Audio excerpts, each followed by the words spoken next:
No lleven nada para el camino. En este 15º domingo de nuestro tiempo litúrgico, el 14 de julio del año 2024, el Evangelio del domingo nos invita o nos recuerda el momento en el que Jesús envía a sus discípulos de dos en dos y los envía a misionar, pero en una misión distinta. Las características de esta misión, yo diría, en una opinión muy particular, no fueron las mismas que pudieron haber vivido luego del tiempo de Pentecostés.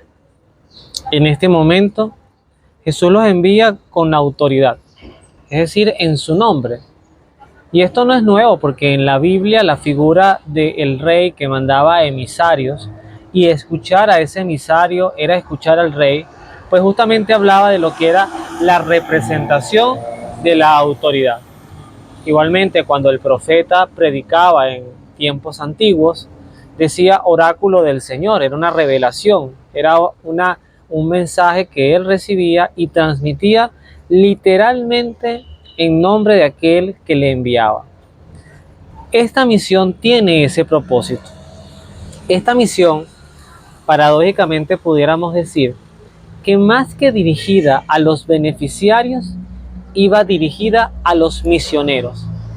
Ellos experimentarían como refuerzo de la verdad que se les iba revelando en su propia cara, en su propio tiempo, que se hacía palpable y latente en sus vidas, pues iban a ir descubriendo no solamente que Jesús era un profeta, y vaya que profeta, sino que Jesús era el mismo Dios.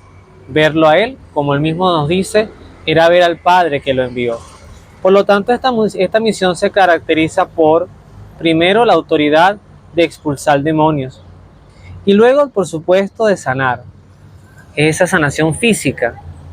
Yo me atrevería a afirmar que muchas personas que recibieron de Jesús favores milagrosos, o sea, sanaciones físicas, recobraron la vista, volvieron a caminar, eran sordomudos y volvieron a hablar y a escuchar. Muchas de estas personas o algunas recibieron la gracia, la vivieron, sintieron una gran bendición, pero con el pasar del tiempo, como hablaba Jesús en esa parábola del sembrador, si esa semilla no, en el fondo no entendía o no arraigaba sus raíces en una tierra fértil, que es la tierra fértil de la conversión, de la verdad, de la fidelidad absoluta, con el tiempo se disiparía. Sin embargo, además Jesús es más atrevido, porque les invita a experimentar a los misioneros el abandono total a la providencia y a la confianza en Dios. De esto nuestra iglesia, nuestra fe, tiene muchos testimonios. San Francisco de Asís era uno. Y como él, por ejemplo, uno más reciente, no es santa, pero una mujer que hizo una obra, además, cuya única condición, terca además como buena italiana, era el que esa obra no podía recibir patrocinantes ni tener gente que condicionara sus aportes por algún favor. Estoy hablando de la red de televisión EWTN, fundada por la Madre Angélica. Ella vivía exclusivamente de la providencia y de las donaciones que había en Dios colocada en el corazón. Entonces, esto es un reflejo de lo que también nos va pidiendo Dios a lo largo de nuestras vidas. Yo me atrevería a decir con mucha honestidad que esto es una de las cosas que a mí más me cuesta. Yo suelo construir mis propias seguridades. No me gusta ir al vacío. Si voy a viajar, planifico cada cosa que voy a hacer, los recursos que debo llevar, inclusive cómo se deberían gastar para que nos puedan rendir, sobre todo el tema de alguna emergencia. Es decir, que bajo esa característica, yo en los tiempos de Jesús hubiese sido un pésimo misionero. Porque fíjense cómo el ir a servirle a Dios desde el punto de vista de la misión requiere un nivel de confianza en el que te envía total. Pérdida de protagonismo, no eres tú el que va a brillar, es la gracia de Dios que va a actuar a través de ti. Por lo tanto, ahí no vas a figurar, ahí no vas a recibir recompensa de ningún tipo. Inclusive habrán lugares, como él dice, donde no los recibirán. Y si no los quieren recibir, pues sacúdanse los pies y hagan testimonio contra esa gente. Él decía que, creo que era en el Evangelio de San Mateo, que es un poco más extenso en este punto, que ni Sodoma y Gomorra sería tratada con mucho más amor de lo que esa gente sería tratada, porque ciertamente despreciar el mensaje de nuestro Señor no es cualquier cosa. Ahora, fíjense ustedes, volviendo al matiz de la misión, ¿por qué digo que esta es diferente a la misión post-Pentecostés?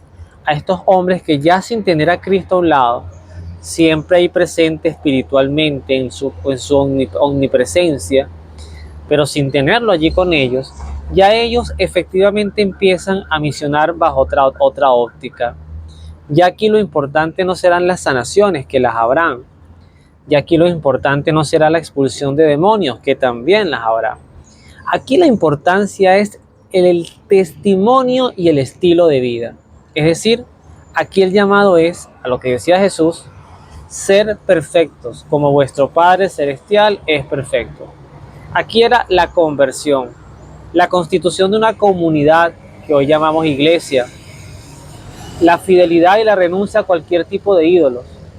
Pero para poder llegar a este nivel, primero había que pasar por esta primera parte, que es la que nos recuerda el Evangelio del domingo, día 14 de julio del año 2024.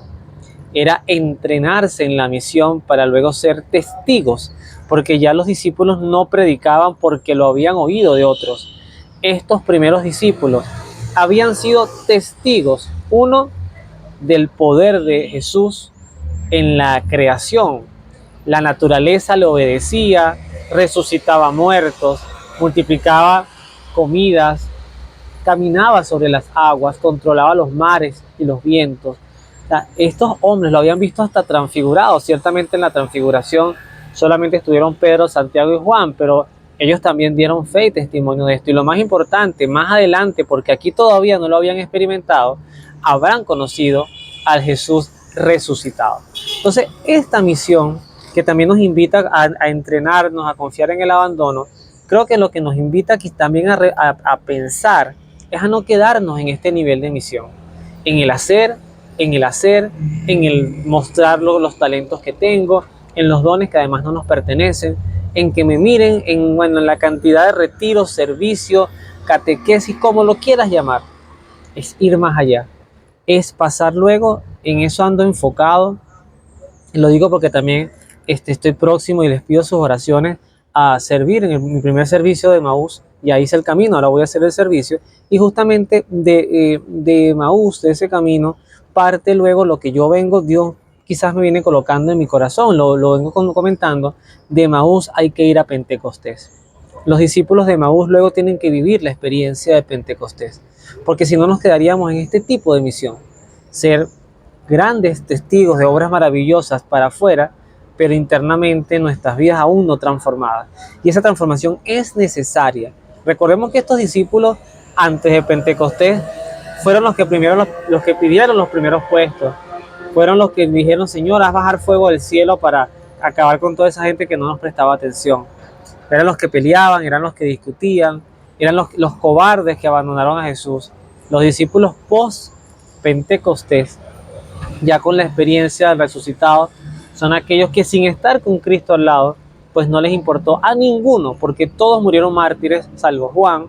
Y Juan no es porque no se hubiese intentado, es que no murió, lo intentaron envenenar y no murió, y lo mandaron a esa isla abandonada, de donde todavía le quedaba una obra y una misión, que era justamente la escritura del libro del Apocalipsis. Así que bueno, interesante manera de ver la misión, a lo que Dios nos invita, recordando lo que Él nos dice: les ordeno que no lleven nada para el camino. En pocas palabras, solamente llévenme a mí y la confianza en la providencia.